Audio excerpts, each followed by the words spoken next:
The movie starts with Tyler and Margot, a young couple, waiting at a port for a private yacht that is expected shortly, and would transport them to an isolated remote island for an exceptional dining experience. Other invited guests also arrived early. 3 young tech investors named Soren, Bryce, and Dave, an elderly businessman named Richard and his wife, and a former film actor named George, past his prime, with his assistant and girlfriend Felicity, and a famous food critic named Lillian Bloom, as well as Ted, the editor of the magazine she writes about. When the boat docks and guests have boarded, oysters and lemon caviar will be served as a welcome. It was quickly discovered that Margot was no longer on the guest list at first, and most had been replaced by another woman, who was supposed to be traveling with Tyler. She plays with tourists to the island, and gets a short excursion from there on the way to the dinner hall. As they began to be served from the chef's kitchen to the dinner table, it became clear that the entire event was prepared with particular clear motives in mind. At the point when the third course goes along, it incorporates tortilla bread with customized laser etchings for every one of the visitors, helping them to remember a few implicating occasions from before. The absolute first target of him at Hawthorne on this specific night was the private supporter in his restaurant. Slowick suffocate this financial banker into the ocean who had shown the boldness of scrutinizing his menu and food decisions and requesting replacements. Along with this private banker, Soren, Bryce, and Dave had taken assets by making solicitations with counterfeit charges. The justification for the previous film entertainer George Diaz to be available is that, as per Cook Slowick, the man had auctions off his art for money. Slowick comprehend how the entertainer was functioning just to bring in enormous cash. Such carelessness toward art was something that he didn't wish to endure, and George Diaz was a fine illustration of it. George appears to strongly keep his associate and darling utilized under him, in spite of the lady letting him know on numerous times that she needs to leave him. The food critic Lillian had without any assistance closed down different cafes before, including those shown to really capable individuals, just through her own biases and awful audits for them. Richard, the tycoon financial specialist, was huge immoral at a late stage in life, and Tyler was such a great amount in profound respect of Slowick's work that in spite of knowing that this supper greeting was fundamentally a greeting towards death, he had turned up for the occasion. That, however, he had paid Margot cash to go with him, since his sweetheart had said a final farewell to him in the new past. The people among Slowick's group Jeremy Loudon, who steadfastly accepts all the cruel analysis that Slowick has for himself and appears to accept that he won't ever accomplish significance, so he shoots himself dead before the visitors as a component of the show. Catherine Keller, who had been sincerely drawn closer by a long time back, which she turned down. Despite the fact that Catherine was not terminated from her work, her manager gave it his best shot to make her life troublesome. She uncovers she was the one to have proposed keeping Demise as a piece of the menu, and as a component of the show, she wounds Slowick in his leg as well. Tyler, the visually impaired enthusiast of the big-name gourmet specialist, was prior approached by the man to concoct a thing for him. Tyler does so anxiously, as he trusts himself to be a gourmet specialist too.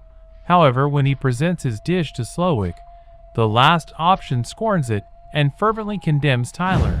Incapable to take such analysis from the man he generally admired, Tyler balances himself to death. Tech financial backers offer any measure of cash to leave the supper.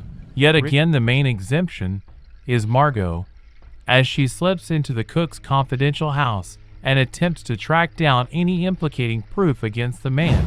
She is caught by Slowick's right-hand woman, Elsa, who feels uncertain Margot kills Elsa, and afterward calls for outside help by means of a radio she tracks down inside the house.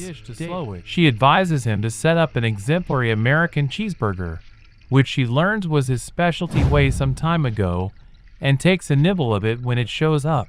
Margot's fulfilled face from that one nibble appears to satisfy Slowick, in any event, for the briefest minutes, and the lady then, at that point, requests the burger to be gotten together so she can remove it. He can't decline her requests. The burger is gotten together, and Margot is permitted to leave the feasting corridor and the island. Margot arrives at the ocean side on the island and finds a little speedboat, which she uses to move away from the island. In the meantime, Slowick's dim evening gathering actually go on with the visitors he actually has left. With the other visitors presently still in the feasting lobby, Slowick readies his last dish, a sweet thing of esmores. Rather than any standard interpretation of it, the gourmet specialist and his group set up the specific dish for a huge scope, making the visitors wear marshmallows on their bodies and chocolate caps on their heads. He then sets the whole put ablaze as a demonstration of cooking the marshmallows, and every one of the visitors disintegrate. The cook himself and his whole group likewise set themselves ablaze, and the entire cafe detonates inside a brief time frame. Margot's boat appears to have pursued out of fuel some time on her excursion, and she currently takes a gander at the blast that shows up on the island. Taking out the cheeseburger she had stashed, Margot brings a nibble into it and wipes her mouth with a duplicate of the night's menu that was important for the gift pack that was likewise given to her.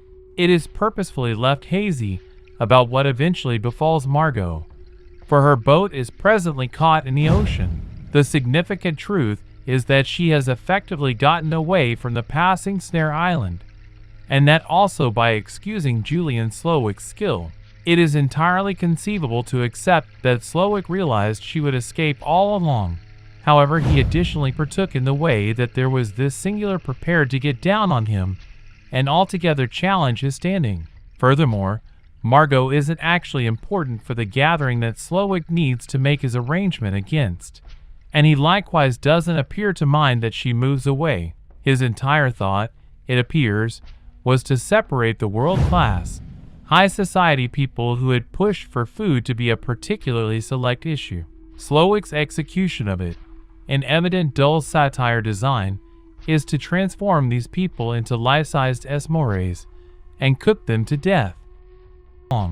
However, he additionally partook in the way that there was this singular prepared to get down on him and altogether challenge his standing.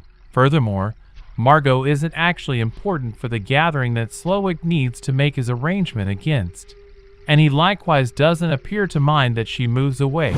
His entire thought, it appears, was to separate the world-class, high society people who had pushed for food to be a particularly select issue.